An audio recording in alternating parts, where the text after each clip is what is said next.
ദേശീയ പണിമുടക്കിന് ഐക്യദാർഢ്യം പ്രഖ്യാപിച്ച് മന്ത്രി വി ശിവൻകുട്ടിയാണ് ഇപ്പോൾ ഔദ്യോഗിക വസതിയിൽ നിന്നും ഡി സി ഓഫീസിലേക്ക് കാൽനട യാത്ര നടത്തുന്നത്. മിനിസ്റ്ററെ, ഇപ്പോൾ ദേശീയ പണിമുടക്ക് പൂർണ്ണമായിരിക്കുകയാണ്. ഇപ്പോൾ 10 മണിക്കൂർ പിന്നിട്ടിരിക്കുകയാണ്. സംസ്ഥാനത്തും ആളുകൾ ഈ പണിമുടക്കിനോട് സഹകരിച്ചിരിക്കുകയാണ്. ദേശീയ പണിമുടക്കിൽ നല്ല സഹകരണമാണ് ദേശീയാടിസ്ഥാനത്തിൽ തന്നെ വന്നിരിക്കുന്നത്.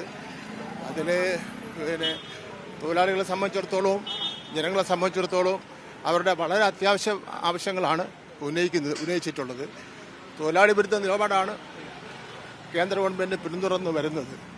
കേരളത്തെ സംബന്ധിച്ചിടത്തോളം കേന്ദ്ര നിയമം പാസ്സാക്കിയിട്ടുള്ള കേന്ദ്ര ഗവൺമെൻറ് പാസ്സാക്കിയിട്ടുള്ള തൊഴിലാളി വിരുദ്ധ നിലപാടൊന്നും നടപ്പിലാക്കാൻ കഴിയില്ല എന്ന് നേരത്തെ തന്നെ പ്രഖ്യാപിച്ചിട്ടുണ്ട്.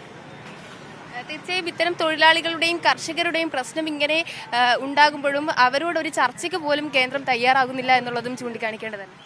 കേന്ദ്ര ബഡ്ജറ്റ് തൊഴിലാളി എന്നൊരു വാക്കുപോലും ഇല്ലല്ലോ. പിന്നെ അതിനെ സംബന്ധിച്ച് കൂടുതൽ പറഞ്ഞ കാര്യമില്ലല്ലോ.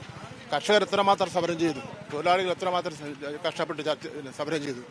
അവരെ വിളിച്ചത് സംസാരിക്കുന്നതിന് വേണ്ടി പോലും കേന്ദ്ര ഗവൺമെൻറ് മര്യാദ കാണിക്കുന്നില്ല എന്നുള്ളതാണ് ഏറ്റവും പ്രധാനപ്പെട്ട പ്രശ്നം. അതുതന്നെയാണ് വരും ഇതുപോലെയുള്ള പ്രക്ഷോഭം ഇനിയും കടുപ്പിക്കാൻ തന്നെയാണോ സാധ്യത? അത് തൊഴിലാളികളുടെ സംയുക്ത സമരസമിതിയാണ് തീരുമാനിക്കേണ്ടത്. ഏതായാലും തൊഴിലാളികൾക്കൊപ്പം തന്നെയാണ് എന്ന് വീണ്ടും ഉറപ്പിച്ചു പറയുകയാണ്. കേരളത്തിലെ ഗവൺമെന്റ് തൊഴിലാളി വർഗം കൂടി രൂപം കൊടുത്ത ഗവൺമെന്റ് ആണല്ലോ.